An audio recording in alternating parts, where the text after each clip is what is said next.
Hey everybody, this is Carl back again for another discussion video. And it's gonna be a short one. I got a little while ago. I had like a very long day. I went to the movie shoot. Uh, I had a pretty good time. Uh, my first role, so it was like a big deal. Even though it was extra, it was still a lot of fun. Um, But I'm here to discuss what happened earlier in that day, me at the C2E2 of 2023, and the stuff that I got. Now, the stuff I'm going to show you might not seem much. The most that I got isn't really suited for Twitch, YouTube, or even like Facebook and Twitter. It's kind of like very lewd stuff. And talking to a couple of people who are still who had like a weekend pass and will be at the C2E2 again today, and I wanted to make sure because I wanted a couple more posters from these people, but I forgot to get their freaking business cards. So I'm just hoping at least one of them managed to get to the booth. So I give them like examples of what to look out for, because you can't miss it. And send me a picture of the business card so I can look it up and buy a couple of more stuff later. uh like Black Cat, Sombra from Overwatch, Ahsoka, you know fully nude kind of thing.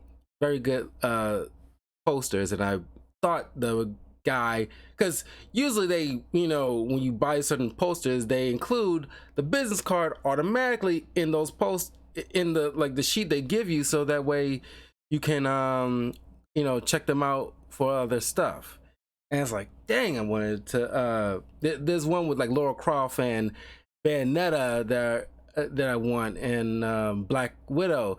But only had like a certain amount that I brought with me, amount of money that I brought with me for this time that I put in at the convention. I wanted to initially go see Tom Welling, who played Superman in Smallville TV show long ago, but I did not, have the spare cash to go get like a picture with him, unfortunately. But speaking of Smallville, on my way to the bathroom, I end up passing by John Glover, who played Lionel Luthor, also who voiced the Riddler in the Batman the Anime series, and who was like the father of uh, Thaddeus Servana in the first Shazam movie. I passed by him, and I just just like happenstance, and it's like, oh my god, don't bother celebrities, when they're like in the bathroom, coming out of the bathroom. Be patient. I don't want to be one of those guys. I just happened to notice, and like, oh my god, that's John Glover. Oh my god, it's like the guy is taller than I initially thought he would be, but it's like he looks great for his age. And it's like, oh my god, just like the Riddler. It's like, oh my god, this is amazing, Lionel Luthor. So yeah, but I want to show you a couple of posters that I got that is suitable for me putting up on the channel, and a couple of pop figures. So, oh, and there is like another. I did manage to get a business card from another vendor who was selling these kind of Japanese kind of art that, like, I did get a business card because I want to get a couple of stuff from them, because that stuff looks really good art. But I'm probably gonna do it like sometime in the future. But I got always want to get some Power Rangers kind of posters. And I saw this collage. Is like, oh, good. I can get all of them at once without buying them separate. I was like, oh, good deal. So, and of course, like pink, yellow, blue, green, red, black. Ah, man, yeah. So hopefully the sheen ain't like bothersome.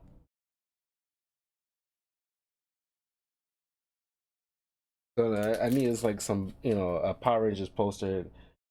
Uh, Rather than me, trying to get them separately will probably cost like a decent amount. I can just get it all at once. And of course, they also was selling this. And I just saw this and I had to get, they had like another one with Christina Ricci Wednesday. Yeah, you had to get a business card, but it's honestly perfectly fine. You could probably get like Classic Wednesday at any time that you want in any of these conventions, so I'm not too worried about that. So yeah, and that dance is like gold, and she made that up on the fly, and which is like kind of irresponsible, but it benefited her in the long run, where she actually caught COVID during they was making up this scene, the dancing scene, but Jenna Ortega didn't tell nobody, so she went out there and just made up a dance, and this is what she did. But it was highly responsible. But like I said, she's benefiting, from that,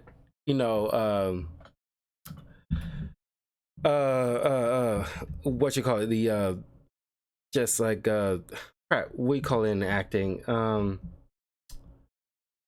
Shoot, I'm blanking on the doggone name. Improv. Yeah, there you go. But also, not sure how many of you guys know, but I'm not sure if this over been resolved yet. But a while back, I heard that Jenna Ortega has been fighting with like the writers of Wednesday's show because they've been renewed for a second season, and they want to lean very heavily into Wednesday's romance stuff. And Jenna Ortega is fighting against that because saying like, hey, this is not what Wednesday is about. And of course, so they're like, going back and forth. I'm glad she's pushing back because now that she has the clout, she can dictate. Because this is the same thing with like Henry Cavill with The Witcher. When the writers want to go completely off script and do their own thing instead of sticking to the source material, that's why he ended up leaving, because like he's like a huge nerd. He's like a huge fan of The Witcher. That's why he get into the Warhammer TV show, which I will definitely check out. That's gonna be on Amazon Prime, I think. And I respect the heck out of an actor who's like Ryan Reynolds, is like or even Tom Hardy, is like dedicated to the character that they really fall in love with. And it's like, this character is like this, and we're sticking to the source material. We don't want to deviate from that. And they will fight tooth and nail, because if because this is really catapulted her stardom, honestly. But from the jump, because here's the thing, these writers, if they plan on deviating at any point along the way in the future, they should have set that in motion right from the jump before Jenna Ortega had this kind of clout later on. Of course, it's hindsight. Nobody knows how big Wednesday was going to be, but they should have suspected. Just like people with the Witcher, before they hired Henry Cavill on. It's like, if you're going to deviate at any point in the future, if this show gets popular, set that emotion into these people's contracts and say like, hey, just so you know, before you sign on, we have this part of the contract that's saying like, at any point we can just go ahead and deviate from the source material. If you don't want to go on, don't sign on, and we can go to somebody else who will agree to these terms. That is just like my line of thinking. Because if you don't have that, the actor can say whatever they want, and because if they get popular and their face is on it, they can say like, hey, I want to stick to the source material. I don't want to sit there and go off completely off script from what the character would or would not do. So this is my opinion. So like they should have had that in place. So now they gotta get into like an argument with these people, and it's like you should have put that in their contract so that they don't have to give any lip about it. That's just me. But I'm glad that her and Henry Cavill putting that foot down on these kind of situations. Like, no, no, no, no. I'm going to leave. If you choose like Henry Cavill did, like, hey, I'll just go. You can find somebody else, and you do whatever you want to do. I'm the only part of this because I like this character. I want to like stick to the source material. Or like General Ortega set her foot down, like I'm gonna be a part of this, but we're gonna stick to the source material because I agree with her. I don't want no freaking like CW. You managed to fit in this whole Scooby Doo crap along with some Harry Potter crap with Wednesday, and like by and large, because like I don't think Wednesday needed these like supernatural Harry Potter BS in it, but managed to make it work well enough. I would have rather them stick to how the Addams Family really are, but you managed to make it work. So you can let it slide at least a little bit. But this whole CW-ness, that's where like it's like, okay, I don't want this heavy romance drama with Wednesday. That's not her. She would not care. She's very apathetic. Just like you see like Addams Family Values, she let like the villain's hand come out the grave to like snatch at her supposed boyfriend. That's Wednesday, because she like can love you or hate you in within a drop of a dime. Hey, and she cannot, Wednesday, Jenna Ortega cannot care about these people that she formed an attachment with in the first season, and they could just drop them at the these supposed boyfriends. She could just drop them, not care about them by the second season, and move the heck on, and that would have been her character. All right, let me go to these pop figures that I got.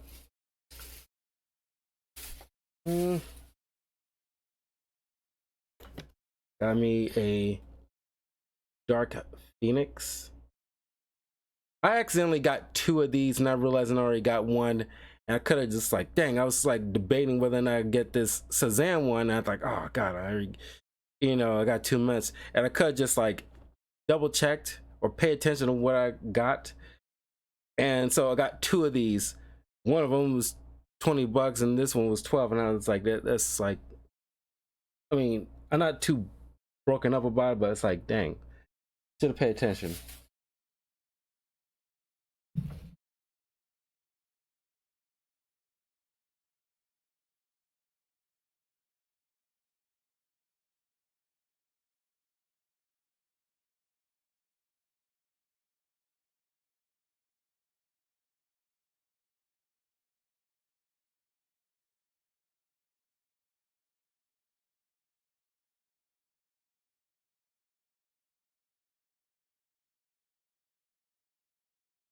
Sorry, my friend just messed me back about the booth that I'm looking for.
Hopefully, my friend will, be able to find it, because I can't remember. I can't even remember the doggone booth's name.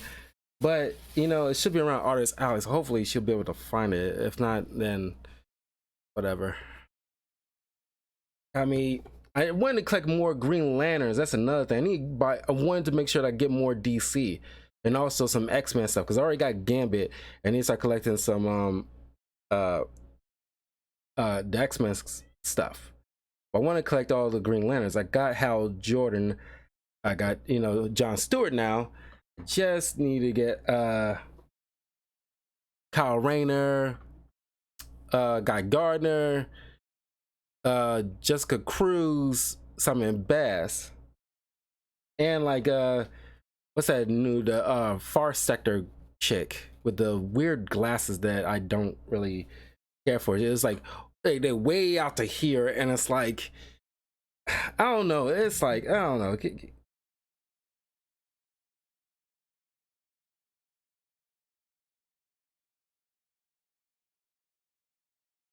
Well, I'll get her too, because technically she's like part of the core. Got me the Cyclops X-Men movie version. Because I'm like, because eventually I will get around to doing like some, because like I'm about to wrap up my Spider-Man related reviews.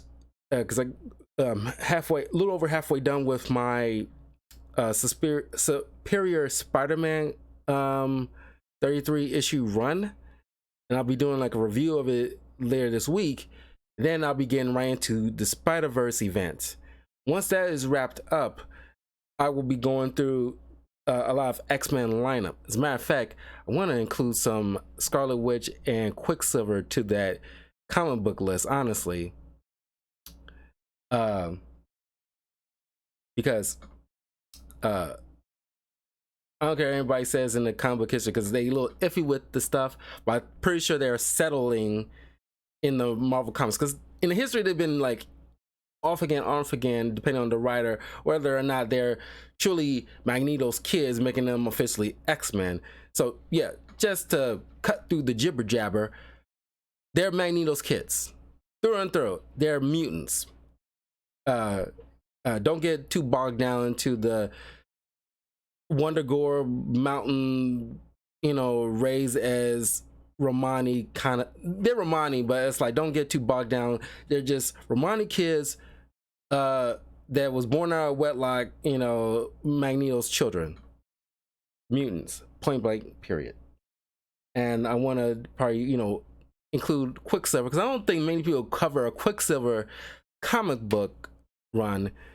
Whether or not it's good is debatable, but it should be covered. And as well as there's like a new Scarlet Witch, part of like a 5-issue thing going on currently. I read the first issue, it's cool, but I figured, you know, I should cover all of it, you know, just have like a solid Scarlet Witch thing. I think like Scarlet Witch is in a good place right now in Marvel Comics, because for a while when that whole Krakoa House of X, Powers of X, they thing going on, they kind of made her like some kind of like a boogeyman because of the House of M stuff that she was responsible for. That, you know, matter of fact, I can't remember the last time I read like the House of M completely, because I only probably read bits and pieces. But I should, well, here's the thing. Yeah, as a matter of fact, I should cover some, because I'm going to be doing like after I cover like single issue of different people of the X-Men, I should including one where they all finally together, but I should include certain because I want to do House of X and Powers of X, but I probably should make sure I cover previous X-Men events. So I'm gonna, you know, should put in House of M, Days of Future Past. Uh, I'll check and see what else, but those are the two like primary, more the most like like famous X-Men comic book events. But then also like House of X and Powers of X, because I think those are my like at the tippy top of my favorite Marvel events that I ever read, including like the certain tie-ins. It's just like with DC, as far as like my favorite like all-time tippy top of DC related comic book events, DC's Metal, because like I'm usually not too much of a fan of tie-ins, but if like a comic book event makes me love a tie-in, they're doing something right, and that's why I put it so high on the list. But also the latest Marvel event that happened, crap, Marvel's Judgment. That one was really good too, as far as like, you know, tying in with all the this celestial that's judging everybody in the Marvel universe, whether or not, like, they're worthy from being spared ultimately, or they're condemned to just being utterly destroyed.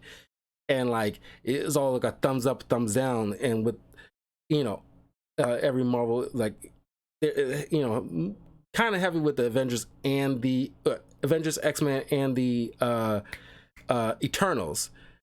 But oh my god, it was really, really good. And I would want to cover that maybe next year, but I want to really talk about that, and how, like, man, it really gets me thinking. Like, you read it, you get to think, because Marvel has it's been a long time, since Marvel and DC really heavily advertise their events like that.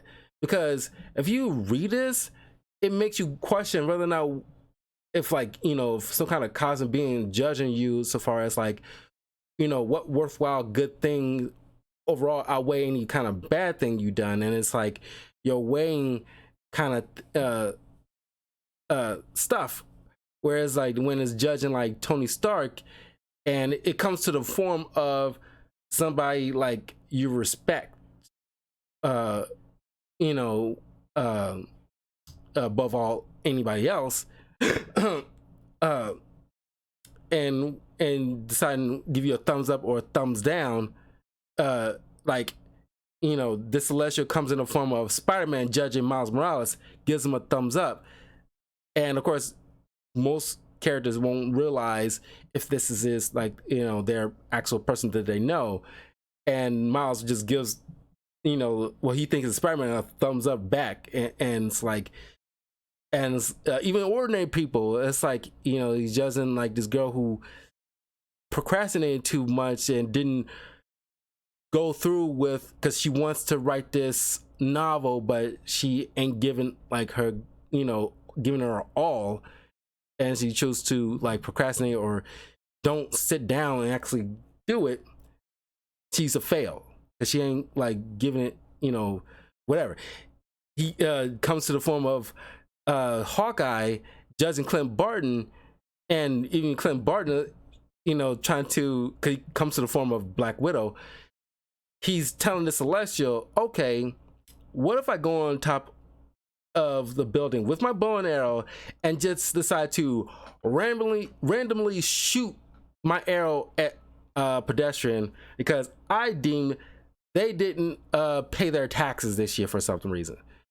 And the Celestial's like, you can't bog down what I do to that simplistic term. It's like, oh yes I can, because that's basically what you're doing, because you can't judge a person's their full life on some things that they did or did not do. They didn't live a complete life yet, so you don't know how things will shape out. Ultimately, Clint turns out to be a pass, and he even weighs in on children. And it's like one kid's like, I will reserve judgment. That's a N/A, because I'm not a monster kind of thing. That part was funny, but he fails Captain America but passes Tony Stark, so that kind of thing is wild. But isn't a fun event, and it's even like Marvel should like put some kind of advertisement thing out, like those how like those little quizzes, online quizzes that you take to judge whether or not like which house of Harry Potter do you belong to kind of situation, or like which Marvel character do you relate to kind of thing. They should have done something like that, where like you ask certain questions, and that way this Marvel quiz can decide whether or not this selection will deem you a pass or a fail. That would have been fun, but they didn't do that. And I think that would have been a fun thing to advertise Marvel's judgment, because it's a really good comic event. Okay, now let me wrap this video up. I got Luke Skywalker. I've been wanting to get like a Luke Skywalker. Is it a classic Luke or this one that I saw? And I had to get one with baby, not only one because he had Baby Yoda, but obviously the prime experienced Luke Skywalker. Because honestly, oh my god, what a way to end season 2 of Mandalorian. Just have Mando, who's so skilled, but being like pinned down by all these death troopers, these robotic menaces that he can only take down maybe one at a time. But even then, he was like, pushed to his limit and use most of his gadgets just to deal with that sucker. Now he's dealing with like at least a dozen of these things, and he's pinned down in a room, and they're trying to break through, and here comes Luke Skywalker.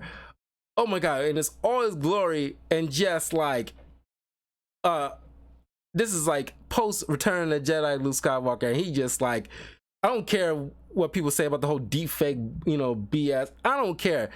That was great. It's almost like I needed a cigarette after. I don't even smoke. I almost feel like I needed like a cigarette after that level of awesomeness, where he just comes in and just like crushes things, these things, his bare hands, and sends them flying, and just using his lightsaber so expertly. It's like, this is a far cry from what we saw from New Hope and Empire. This is like post Return of the Jedi, and Luke Skywalker just decimating. Oh my god, that was amazing. And it's like the way he just casually just knocks on the door, and Mando's like, let him in. And it was like, I think it was Cara Dune was like, are you serious? And my quick response, it kind of harkens to Black Panther earlier in the film in the 90s, when like the Dora Milaje is knocking on the door, and Killmonger's dad was like, they won't knock again. And that was my response. And I was like, Luke won't knock again. This is a Jedi now. They won't knock again. That was my response. I was like, you saw what he did to all those stormtroopers. You better open that freaking door, because he will get through a lot easier. So that was fun. And got me a Rey Palpatine. I'm not calling her Rey Skywalker. I think that's dumb. I still think it's dumb, but I don't. Despite check out my discussion video I did a few days ago about female protagonists and a hero's journey when it comes to the female leads, and I use Rey as an example of what not to do, like how like the hero's journey does not play too well with her. Not too bad, but still on the bad end of things, to where it feels like she's like kind of like a Mary Sue. Even though like use her as like an example of what not to do when it comes to like a hero's journey with her, I still like her as a character, as and as Daisy Ridley, who did an awesome job as Rey, as she was still fairly charming, and you could have done a lot with her. You can still do a lot with her, but it's the way you went about it seems off a bit here and there. But I still love her as a character. I wanted to make sure I get like, because I already got like Mando and Grogu, Ahsoka and Obi-Wan, now I got Rey and Luke. I need one with Darth Vader, as a matter of fact, and I'll get like make sure I get like the other X-Men.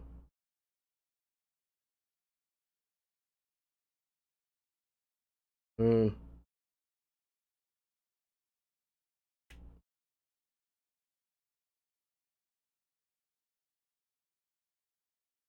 Mm. That's another thing I need to like I'm looking at my list here, so I won't end up forgetting. Yeah, I want to get like R2D2 and Anakin Skywalker, and that'll be like the only like Star Wars that I want to make sure I pick up. Um, because those are like my primary favorites. I could get Kylo Ren, but and of course, you know, uh, uh, uh, Han Solo. And of course, I got like no, this wasn't 20. It was 15, but the other one I think was 12. Another Dark Phoenix. This is fine. I got 2 Dark Phoenixes. And the final one, Captain America from Endgame with the Mjolnir and the broken shield. There was a bearded Captain America, but this one was a little bit more tighter. And you see like some blue kind of like electricity flying. Thinking that was a nice touch, so I went with this one. And you can see a little like smudge where he's like he got that dust on his face. It was a nice touch.